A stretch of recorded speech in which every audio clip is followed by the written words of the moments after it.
Minister మన కిషన్ అన్న గారిని రిక్వెస్ట్ చేస్తున్నాను అడ్రస్ చేయమని. భారత్ మాతాకి.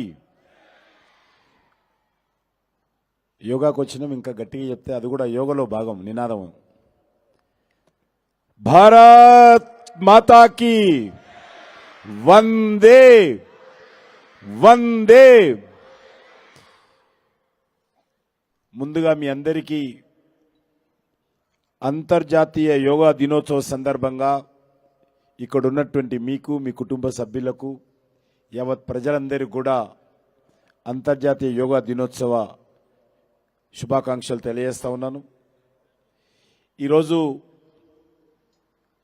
అటల్ బిహారీ వాజ్పేయి ఫౌండేషన్ ద్వారా నిర్వహిస్తున్నటువంటి ఈ కార్యక్రమం యోగా సంస్థలన్నీ కూడా మరి ఒక జేఏసీగా ఏర్పడి గత 4-5 సంవత్సరాలుగా ఈ అంతర్జాతీయ యోగా దినోత్సవాన్ని మన హైదరాబాద్ నగరంలో అత్యంత వైభవంగా, అత్యంత ఉత్సాహంగా నిర్వహిస్తున్న విషయం మనకందరికీ తెలుసు. ఈరోజు కూడా మరి మన యోగా సంస్థలన్నీ కూడా యోగా గురువులందరూ కలిసి ఈ యొక్క ప్రత్యేక కార్యక్రమాన్ని మనం నిర్వహించుకుంటున్నాం. ఈ సందర్భంగా కోల్ అండ్ మైన్స్ ఎంవైఎస్ మినిస్టర్ వారు మరి బీహార్ నుంచి వచ్చారు. సతీష్ చంద్ర దూబే గారు, మన రాజ్యసభ సభ్యులు డాక్టర్ లక్ష్మణ్ గారు, మన నిజాం కాలేజ్ ప్రిన్సిపల్ ప్రొఫెసర్ భీమా గారు, అదేవిధంగా వేదిక మీద ఉన్నటువంటి గౌరవ శాసనసభ్యులు రామారావు గారు, హరీష్ బాబు గారు, మాజీ పార్లమెంట్ సభ్యులు బీబీ పటేల్ గారు, స్థానిక కార్పొరేటర్ సురేఖ గారు, మాజీ శాసనసభ్యులు పెద్దలు రామచంద్రరెడ్డి గారు, శ్యామ్ సుందర్ గారు, ఇంకా రవిచంద్ర గారు, శ్రీధర్ గారు, మసూదన్ గారు, ఎస్ఎన్ రెడ్డి గారు, క్షమించాలి చాలా మంది పెద్దలు ఉన్నారు. నేను ఒకటే నిమిషం మాట్లాడతాను. మనం అందరము యోగా కోసం వచ్చాం.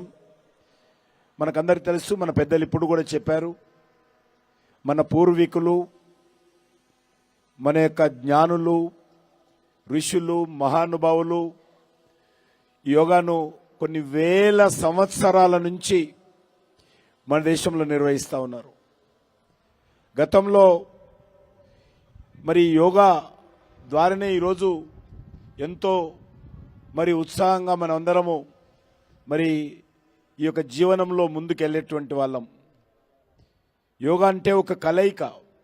యోగా అంటే అందరినీ కలపడము, శరీరాన్ని, మనసును, మనిషిని, బుద్ధిని, ఆత్మను మిళితం చేయడము యోగా యొక్క ప్రత్యేకత.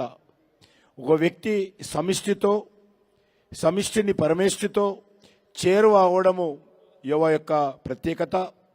ప్రాణిని ప్రకృతితో కలపడము యోగా అంటే మరి ఈరోజు ప్రపంచాన్ని సమ్మిళితం చేయడము.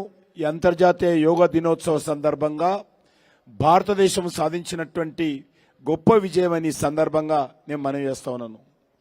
ఈరోజు యోగా అంటే ఒక సామాన్యుల జీవితంలో మిళితమైపోయింది. అది ఒక ఇంట్లో ఉన్నటువంటి మరి ఒక మహిళ కావచ్చు, పెద్ద పెద్ద కంపెనీల్లో పనిచేసేటువంటి సీఈఓలు కావచ్చు, మన దేశంలో కాదు ప్రపంచంలో ఉన్నటువంటి అనేక ప్రముఖ కంపెనీలకు సంబంధించినటువంటి ఉద్యోగస్తులు, సీఈఓలు కూడా ఈరోజు యోగాకు సంబంధించినటువంటి కార్యక్రమాన్ని మరి తమ జీవితంలో దినచర్యలో భాగంగా చేస్తున్న విషయాన్ని సందర్భంగా మనయేస్తున్నాను. ఒక్క విషయం చెప్పి నేను ముగిస్తాను. ఈరోజు మీకు ఒక మంచి డాక్టర్ ఎవరంటే మీ శరీరానికి మరి ఏ ఎంబీబీఎస్ డాక్టరో ఏ డాక్టర్ అవసరం లేదు. నిజంగా మీకు మంచి డాక్టర్ అంటే యోగానే మీ జీవితంలో మంచి డాక్టర్ అని సందర్భంగా మనయేస్తున్నాను.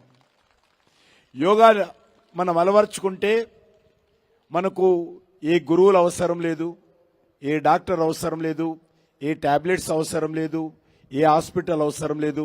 యోగా అలవర్చుకుంటే మనము ఖచ్చితంగా జీవితంలో అన్ని రకాల విజయాలు సాధిస్తాము. యోగా అలవర్చుకుంటే ఈరోజు మనం చేసేటువంటి కార్యక్రమాలు ఏవైతే ఉన్నాయో అవి ఒక ఉద్యోగం కావచ్చు, ఒక ఇల్లును నిర్వహించడం కావచ్చు, ఒక విద్యార్థి కావచ్చు, ఒక లెక్చరర్ కావచ్చు, ప్రొఫెసర్ కావచ్చు, ఇండస్ట్రియలిస్ట్ కావచ్చు, కార్మికుడు కావచ్చు, కర్షకుడు కావచ్చు, అందులో మంచి ఫలితాలు రావాలి మేము చేసే కార్యక్రమాలంటే యోగా ఉంటే అన్ని రకాలుగా మనం జీవితంలో విజయం సాధిస్తామని ఈ సందర్భంగా మనయేస్తూ మరి ఈరోజు మరి నిన్న మొన్నటి వరకు వర్షం ఉన్నప్పటికీ కూడా ఈరోజు ఇంత పెద్ద సంఖ్యలో మరి యోగా సంస్థలన్నీ కలిసి ఈ రకంగా మరి సమయం తక్కువగా ఉంది కాబట్టి నేను సంస్థల పేరు కూడా తీసుకోవడం లేదు, అందరం కలిసి ఈ కార్యక్రమాన్ని విజయవంతం చేయడానికి వచ్చినటువంటి మీ అందరికీ, అదేవిధంగా మరి నిజాం కాలేజ్ యాజమాన్యానికి, యోగా సంబంధించినటువంటి అన్ని సంస్థలకు, మరి అటల్ బిహారీ వాజ్పేయి ఫౌండేషన్కు నేను హృదయపూర్వకంగా కృతజ్ఞతలు తెలియజేస్తూ సెలవు తీసుకుంటున్నాను. భారత్ మాతాకి.